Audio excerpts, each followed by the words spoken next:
Құдай бұйырса мінекей бүгін Жақшылаққа қыз ұзату тойға келдік. Анан Қаныбек менен Аселдің қызы Фариданы ұзатып атабыз.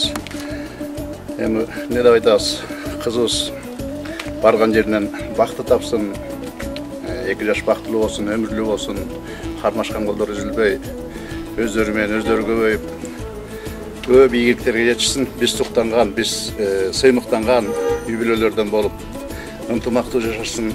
Аларды тапкан ата-энеси, бизге окшогон жакшы аналаштары аман болсун. Ошол тойго келдик. Бул болсо менин тулпарым. Өткөн жылы 60 жылдыгыма карата өзүмдөн 4 кызым ушуну белек кылды эле.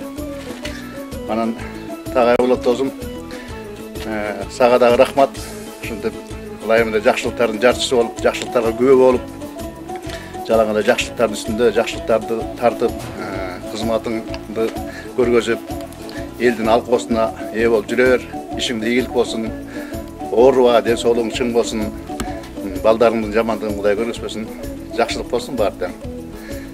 Ошол анан өзүм эмне кааласам, сага да ошону каалайм, тагай досум. Рахмат сага.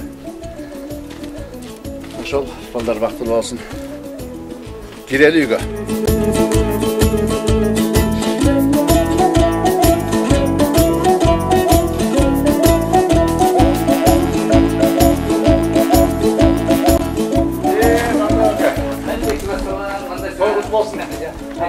Куда вот болсын, алдын-ала. Кандай балдар бактылуу болсун. Жакшы келдиңер, аман эсен. Жакшы. Десем кандай? Закон. Жакшы. Кудаларга даярдык кандай?